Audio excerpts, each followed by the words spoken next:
Hi everyone.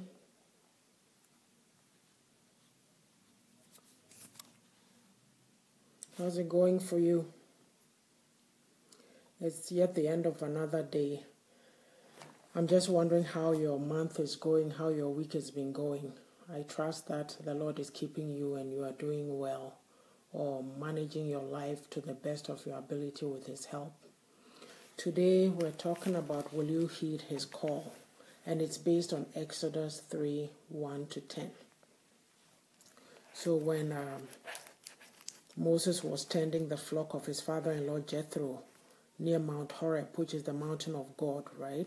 And then the angel of the Lord appeared to him in a flame.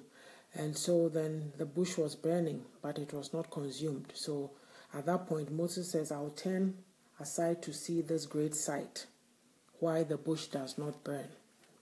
And so it carries on, when God saw that he had turned aside, God called out to him and told him all about that he's aware of the suffering of his people and that he was going to send Moses to go out and be the great deliverer for his people.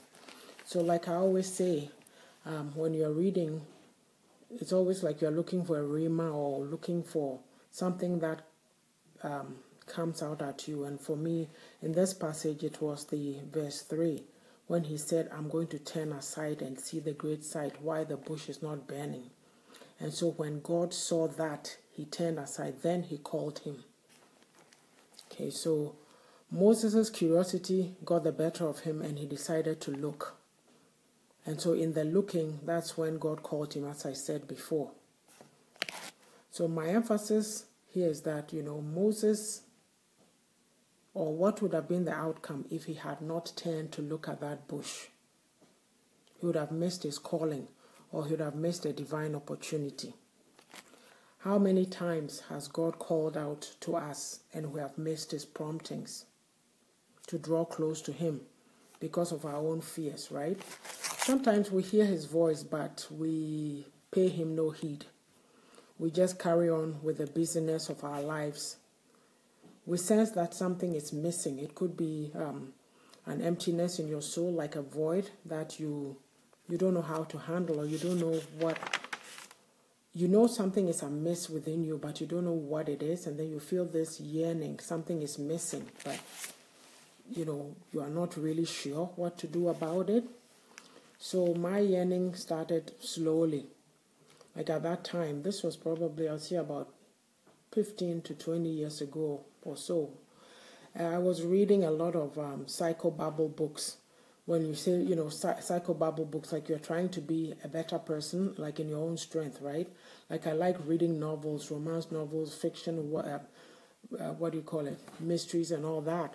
But then I said, let me go to find out more about this, other intelligent stuff, study human behavior, like I did sociology, but I'm just saying, so the psychobabble stuff you're reading about different personality types, how to engage with people, how to do this, how to do those kinds of things.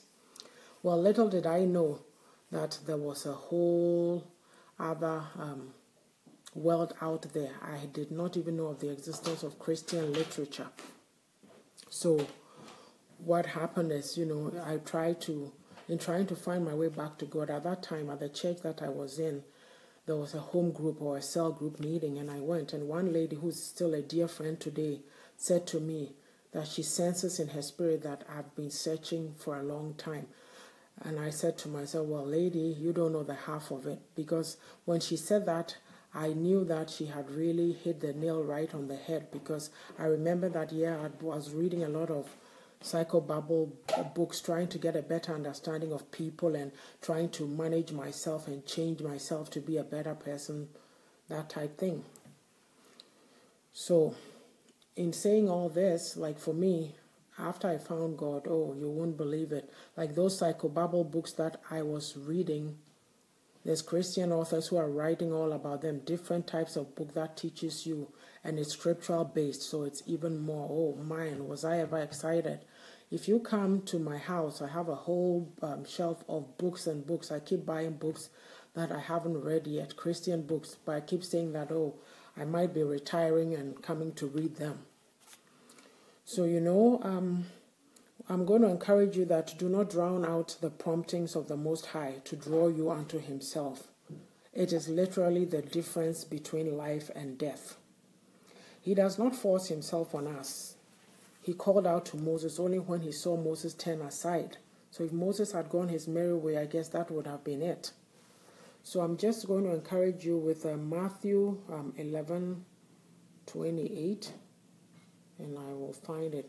But first of all, talking about the promptings, my first scripture, I'll go to this scripture first because I have it open.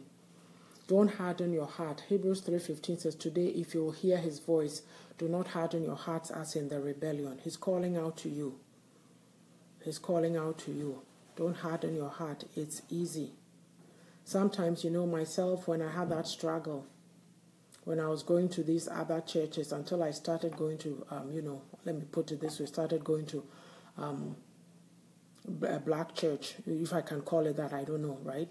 But there were always times that, weekend, summertime, busy parties, this, that, nobody would call you out on anything. You just go, maybe 6 weeks, you wouldn't even have been to church because there's things going on in the community. But when I started being really, really serious with the Lord, I had to tell myself, that is over. Been there, done that, cut it. So I stopped and I made a commitment. So now, unless there's something seriously wrong or whatever, Sundays you'll find me in church.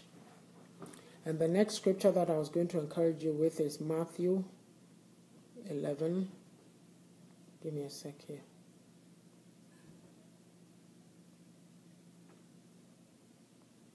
Matthew 11:28.